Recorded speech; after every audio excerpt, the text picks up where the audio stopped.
এই ছেলেরা এবং যারা দায়িত্বশীল আছেন তারা রেডি, প্রস্তুত হন, আমার দিকে দেখবেন।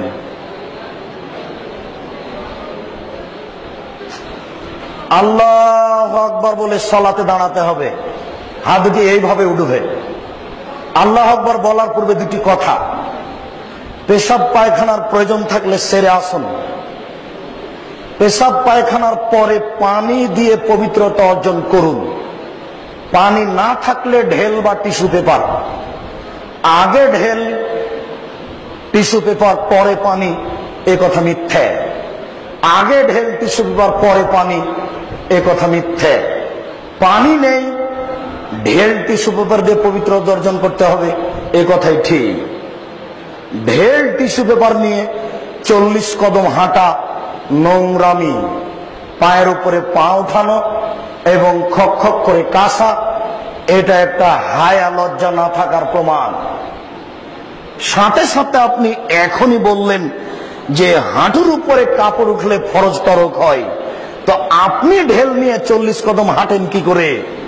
আর আপনি যে 40 কদম হাঁটেন, তো আপনার স্ত্রী 40 কদম হাঁটে কিনা ঢেল নিয়ে? ধর্মকে পাগল পেয়েছেন? ধর্ম কি পাগল কিছু? धर्म की राजशाही चांपाइनबाबगंज हवाई लड्डू, दोनों हाथ में लड्डू है, जो चाहे उसको खा ले, जो चाहे उसको छोड़ दे। जी ना, धर्म একজন মানুষের কথা দিয়ে চলে যার নাম মোহাম্মদ সাল্লাল্লাহু আলাইহি সাল্লাম। পৃথিবীর কোন মানুষের 5 পয়সা দাম নাই ধর্মে। ধর্ম একজন মানুষের কথা দিয়ে চলে যার নাম মোহাম্মদ সাল্লাল্লাহু আলাইহি সাল্লাম। এক গ্লাস পানি পান করলে 5টা বিধান লাগে। 1 ডান হাত, 2 বিসমিল্লাহ, 3 শ্বাস, 4 বসে, 5 পান শেষে আলহামদুলিল্লাহ। এক গ্লাস পানি পান করলে 5টা বিধান লাগে। 1 ডান হাত, 2 বিসমিল্লাহ, 3 শ্বাস, 4 বসে, 5 পান শেষে আলহামদুলিল্লাহ। পীর সাহেবের দোহাই দিয়ে ধর্ম চলে না, বুজুর্গানের দিনের দোহাই দিয়ে ধর্ম চলে না, বড় হুজুরের দোহাই দিয়ে ধর্ম চলে না। ধর্ম হলো নগদ, ধর্ম হলো নগদ, বাস্তব। এক গ্লাস পানি পান করলে কয়টা বিধান লাগে? 5টা। মনে থাকবে না? এই মেয়েরা তোমাদের মনে থাকবে না? এই ছেলেরা তোমাদের মনে থাকবে না? এক গ্লাস পানি পান করলে 5টা বিধান লাগে। তাহলে বোঝা যাচ্ছে ধর্ম কোনটাই অন্ধকারে চলে না। রাতের অন্ধকারে জিকির চলে না, পীর সাহেবের দোহাই দিয়ে ধর্ম চলে না, বুজুর্গানে দিনের দোহাই দিয়ে ধর্ম চলে না। ধর্ম নগদ। আল্লাহু আকবার বলে সালাত শুরু হবে। রেডি? 2 পায়ের মাঝে ফাঁকা থাকবে ওই পরিমাণ, যেই পরিমাণ শরীরের ভারসাম্য বজায় রাখতে লাগে। মোটা মানুষ আর একটু বেশি, চিকন মানুষ আর একটু কম। মহিলা বৈঠকে আমাদের শিক্ষিতা বোনেরা বলেছেন, মহিলা বৈঠকে আমাদের শিক্ষিতা বোনেরা বলেছেন, বুবু, চাঁপাইনবাবগঞ্জের ভাষায়, বুবু নামাজে যখন দাঁড়াবা বুবু, তখন 2 পায়ের গোড়ালিকে জমা করে রাখিও। যদি 2 পায়ের গোড়ালি জমা না করো বুবু, তাহলে লজ্জাস্থানের যোগাযোগ বুবু মাটির সাথে হবে, মাটি অভিশাপ করবে। বুবুর সব কথাই নাকি বুখারীতে আছে। একবারে নগদ মিথ্যা কথা, একবারে ডাহা মিথ্যা কথা। শাড়ি পরেই নামাজ হবে, ছায়া পেটিকোট পরেই নামাজ হবে। বুবু, তুমি নামাজ পড়ার পূর্বে সালোয়ার পরে নিও, যদি সালোয়ার না থাকে বুবু ল্যাঙ্গট পরিও। বুবুর সব কথাই নাকি বুখারীতে আছে। বুবুর একবারে কথা নগদ মিথ্যে, ডাহা মিথ্যে। কিয়ামত পর্যন্ত বুবুর কথা সত্য হবে না। শুনেন, পুরুষ নারী তার শরীরের ভারসাম্য বজায় রেখে দাঁড়াবে। কথা বুঝাতে পারি না? আল্লাহু আকবার বলে আঙ্গুলগুলি জমা জমা করবে। হাত দুটি থুতনির নিচে আসবে না, হাত দুটি কানের কাছে যাবে না, হাত দুটি থাকবে কাঁধ সামনাসামনি। বুঝাতে পারছি না? আল্লাহু আকবার বলে ডান হাতের কবজি বাম হাতের কবজির উপরে রাখতে হবে। মেয়েরা কিন্তু এইভাবে রাখে, একবারে নগদ ভুল। কিভাবে হবে? এইভাবে। আমি মনে হয় বুঝাতে পারি না। তবে আর একটা জায়েজ এইভাবে, সেটা বাহুর ওপরে বাহু, দুটাই সহিহ হাদিস। এইটা সংখ্যা, হাদিস সংখ্যা বেশি, বুঝা যায় না? এরপর বুকের উপরে রাখেন। মহিলাদের বুকে, পুরুষদের নাভির নিচে একবারে নগদ মিথ্যা কথা। সবারই বুকের ওপরে, নাভির নিচে বাঁধেন। 3টি হাদিস আছে, 3টি ঠিক নয়। বাঁধেন না বাঁধেন সে কথা আমি বলি না, আপনি বাঁধেন। আপনার বাঁধা আমি বন্ধ করতে আসিনি, আপনি বাঁধেন, বুকের ওপরে বাঁধেন। 4টি সহিহ হাদিস। নাভির নিচে বাঁধেন, 3টি জয়ীফ হাদিস। পুরুষ নারী সবই সমান, সবাই বুকের উপরে বাঁধবে, সবাই নাভির নিচে বাঁধবে। নারী বুকে, পুরুষ নিচে, এই ভাগ কি করে হলো? একবারে নগদ মিথ্যে। বুকে হাত বেঁধে প্রথমে সুবহানাকাল্লাহুম্মা ওয়া বিহামদিকা ওয়া তাবারাকা ইসমুকা ওয়া তাআলা জাদ্দুকা লা ইলাহা গায়রুক চলবে। আল্লাহুম্মা বা'id বাইনি ওয়া বাইনা খাতায়ায়া কামা বা'আতা বাইনাল মাশরিক ওয়াল মাগরিব। আল্লাহুম্মা নাক্কিনি মিনাল খাতায়া কামা ইয়ানক্কা সাবুল আবিজু মিনাদ দানাস। আল্লাহুম্মা আগসিল খাতায়ায়া বিল মা'i ওয়াস সালজি ওয়াল বারাদ। খুব পাওয়ারফুল দোয়া, খুব গ্রহণীয় দোয়া। আল্লাহ, তুমি আমার পাপকে দূরত্ব রাখো, পূর্ব এবং পশ্চিমকে যত দূরত্ব রেখেছো। পূর্ব এবং পশ্চিম যেমন কোটি কোটি কিলোমিটার দূরে আছে, তুমি আমাকে আর আমার পাপকে অত দূরত্বে রাখো। আল্লাহুম্মা নাক্কিনি মিনাল খাতায়া, তুমি আমার পাপকে ধুয়ে পরিষ্কার করে দাও। যেমন ভাবে ঠান্ডা পানি দিয়ে, যেমন ভাবে বরফ দিয়ে, তুষার দিয়ে ময়লাকে, কাপড়কে ধুয়ে পরিষ্কার করা হয়। এই গুরুত্বপূর্ণ দোয়াটি পেশ করার পরে বলবেন আউযুবিল্লাহি মিনাশ শাইতানির রাজিম, মারদুদ বিতাড়িত শয়তান থেকে পরিত্রাণ চাচ্ছি। বিসমিল্লাহির রহমানির রহিম, পরম দাতা দয়ালুর নামে আরম্ভ করছি। আলহামদুলিল্লাহি রাব্বিল আলামিন, বিশ্বজগতের প্রতিপালকের প্রশংসা। আর রহমানির রহিম, তিনি হচ্ছেন পরম দাতা দয়ালু। মালিকে ইয়াউমিদ্দিন, তিনি হচ্ছেন বিচার দিনের মালিক। ইয়াকা না'বুদু, একমাত্র তোমার ইবাদত করি। ওয়া ইয়াকা নাস্তাঈন, একমাত্র তোমার নিকটে সাহায্য চাই। ইহদিনাস সিরাতাল মুস্তাকিম, তুমি আমাকে সোজা সঠিক পথ দেখাও। সিরাতাল লাযিনা আন'আমতা আলাইহিম, ওই পথ তুমি দেখাবে যেই পথকে তুমি ভালোবেসেছো, ওদের পথ তুমি দেখাবে।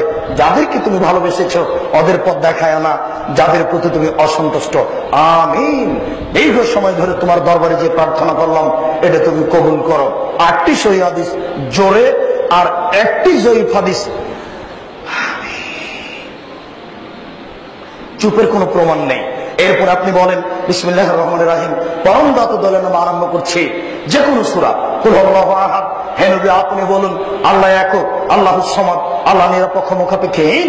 লাম ইয়ালিদ, তিনি কাউকে জন্ম দেননি। ওয়া লাম ইউলাদ, তিনি কারো থেকে জন্ম নেননি। ওয়া লাম ইয়াকুল লাহু কুফুয়ান আহাদ, তার সমকক্ষ কেউ নেই। আল্লাহু আকবার। হাত এই পর্যন্ত উঠিয়ে, ছেড়ে খুলে এই পর্যন্ত উঠিয়ে, ওইভাবে উঠিয়ে ছেড়ে দেন, দিয়ে রুকুতে যান। রুকুতে যাওয়ার পূর্বে কয়েকটি কথা। হাত দুটি রডের মতো সোজা হয়ে থাকবে, আঙ্গুল খোলা খোলা থাকবে, আঙ্গুল দিয়ে হাঁটুকে চেপে ধরে থাকবেন। পিঠের লম্বা হাতটা রডের মতো সোজা থাকবে। মেয়েরা যখন রুকু করে তখন পিঠটা এরকম বাঁকা হয়ে থাকে, উটের মতো, উটের কুজের মতো উঁচু হয়ে থাকে। এরকম চলবে না, এতে নামাজ হবে না। একবারে সোজা রডের মতো থাকবে, মাথা উঁচিও হবে না, মাথা নিচেও হবে না। এই দেখেন, আল্লাহু আকবার। সবাই তো দেখতে পাবেন না, দাঁড়ালে তো সবাই দেখতে পাবেন না। আচ্ছা, শুকরিয়া, জাযাকুমুল্লাহ খায়র। আপনাদের আবেগকে আমি স্বাগতম জানাই। শুকরিয়া, জাযাকুমুল্লাহ খায়র। একবারে পিঠের লম্বা হাতটা একবারে, চুপ। পিঠের লম্বা হাতটা একবারে সোজা হবে, মাথা উঁচুও হবে না, মাথা নিচুও হবে না, একটু 19 মিশালে রুকু হবে না। এরপর আপনি বলেন সুবহানা রাব্বিয়াল আযীম, উঁচু আল্লাহর পবিত্রতা বর্ণনা করি যতবার ইচ্ছা। সুবহানাকাল্লাহুম্মা রাব্বানা ওয়া বিহামদিকা আল্লাহুম্মা আগফিরলি, প্রশংসা সহকারে তোমার পবিত্রতা বর্ণনা করি, তুমি আমাকে ক্ষমা করো যতবার ইচ্ছা। আরো দোয়া। এবার সিজদায় চলেন। 7 হাড়ের উপরে সিজদা করতে হবে। নাক কপাল 1, 2 হাত 3, 2 হাঁটু 5, 2 পায়ের বৃদ্ধাঙ্গুল 7। আবার শুনেন, নাক আগে যাবে কি কপাল আগে যাবে এই কথা নয়, নাক কপাল একসাথে লেগে থাকবে। যদি কপাল লেগে আছে নাক নেই, সিজদা হবে না। যদি নাক লেগে আছে কপাল নেই, তাহলে সিজদা হবে না। নাক কপাল 1, 2 হাত 3, 2 হাঁটু 5, 2 পায়ের বৃদ্ধাঙ্গুল 7। বৃদ্ধাঙ্গুল যদি মাটি থেকে উঠে যায় তাহলে সিজদা হবে না। আমি মনে হয় বুঝাতে পারছি না। এতদিন পর্যন্ত যেভাবে সিজদা দিচ্ছিলেন, আজ থেকে কপালটা তার চেয়ে 10 আঙ্গুল আগিয়ে রাখবেন, পিঠের লম্বা হাতটা যেন একবারে সোজা হয়ে থাকে, কোনায় দুটি এভাবে উঠে রাখবেন, বুকের নিচ দিয়ে যেন ছাগলের বাচ্চা পার হতে পারে। ওই যে চাঁপাইনবাবগঞ্জের শিক্ষিতা বুদ্ধিমতী মহিলা বলেছে, বুবু যখন সিজদা করতে যাবা বুবু, হাতি যেমন মাটিতে পড়ে যায় তেমন মাটিতে পড়ে গিয়ে বুককে উরুর সাথে লাগিয়ে আঁটো সাঁটো হয়ে সিজদা করিও বুবু। যদি বুককে উরু থেকে পৃথক রাখো বুবু, তাহলে স্তন ঝুলন্ত থাকবে বুবু, পর্দার ব্যাঘাত ঘটবে। বুবুর সব কথাই নাকি বুখারীতে আছে, একবারে নগদ মিথ্যে। পুরুষ নারী একই ব্যাপার, যেন ছাগলের বাচ্চা পার হতে পারে বুকের নিচ দিয়ে।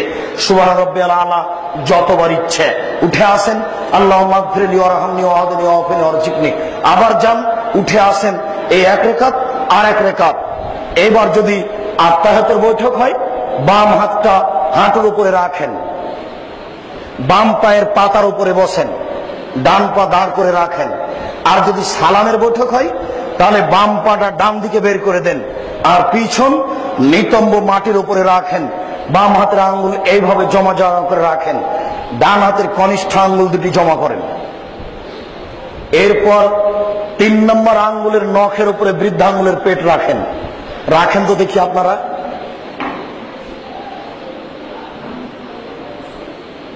জি, এই বৃদ্ধাঙ্গুলের পেটটায় আঙ্গুলের নখের উপরে রাখতে হবে। এরপরে বাস, জাযাকুমুল্লাহ খায়র। এরপরে অবিরাম নড়বে, আত্তাহিয়াতু লিল্লাহি ওয়াস সালাওয়াতু ওয়াত তাইয়্যিবাতু আসসালামু আলাইকা আইয়ুহান নবী। হে আল্লাহ, আল্লাহ অর্থের ইবাদত, শরীরের ইবাদত সব কিছু তোমার জন্য। আসসালামু আলাইকা আইয়ুহান নবী, হে নবী তোমার উপরে শান্তি অবতীর্ণ হোক। আসসালামু আলাইনা ওয়া আলা ইবাদিল্লাহিস সালিহিন, শান্তি সকল মানুষের উপরে হোক। আশহাদু আল্লা ইলাহা ইল্লাল্লাহ, আমি সাক্ষ্য দিচ্ছি আল্লাহ ব্যতীত কোনো মাবুদ নাই। ওয়া আশহাদু আন্না মুহাম্মাদান আবদুহু ওয়া রাসূলুহু, আমি সাক্ষ্য দিচ্ছি মুহাম্মদ আল্লাহর রাসূল। আল্লাহুম্মা সাল্লি আলা মুহাম্মাদ ওয়া আলা আলি মুহাম্মাদ কামা সাল্লাইতা আলা ইব্রাহিম ওয়া আলা আলি ইব্রাহিম ইন্নাকা হামিদুম মাজিদ। হে আল্লাহ তুমি প্রশংসনীয়, তুমি জ্ঞানী, তুমি মুহাম্মাদের উপরে, তার বংশধরের উপরে তুমি শান্তি অবতীর্ণ করো, যেভাবে ইব্রাহিম আলাইহিস সালাম তার বংশধরের উপরে শান্তি অবতীর্ণ করেছ। তুমি বরকত নাযিল করো, যেভাবে ইব্রাহিম আলাইহিস সালাম ও তার বংশধর প্রতি বরকত নাযিল করেছ, মুহাম্মদ ও তার বংশধর প্রতি সেভাবে বরকত নাযিল করো। তুমি প্রশংসনীয়, তুমি জ্ঞানী। এরপরে দোয়ায়ে মাসুরা, আল্লাহুম্মা ইন্নী যালামতু নাফসি যুলমান কাসীরা, হে আল্লাহ জীবনে খুব পাপ করেছি, ফাগফিরলি, তুমি আমাকে ক্ষমা করো। মাগফিরাতাম মিন ইনদিক, ক্ষমা তোমার পক্ষ থেকে হয়ে থাকে। ওয়ারহামনি ইন্নাকা আনতাল গাফুর রহিম, তুমি দয়া করো, তুমি ক্ষমা করো। তুমি যদি দয়া না করো, তুমি যদি ক্ষমা না করো, তাহলে কে দয়া করবে, কে ক্ষমা করবে? আল্লাহ আমি নাউযু বিকা মিন আযাবি জাহান্নাম, তোমার কাছে আমি জাহান্নামের শাস্তি থেকে বাঁচতে চাই। ওয়াউযু বিকা মিন আযাবিল কবর, আমি তোমার নিকটে কবরের শাস্তি থেকে বাঁচতে চাই। ওয়াউযু বিকা মিন ফিতনাতিল মাসিহিদ দাজ্জাল, তোমার কাছে আমি দাজ্জালের বিপদ থেকে বাঁচতে চাই। আল্লাহ আমি নাউযু বিকা মিনাল মাসাব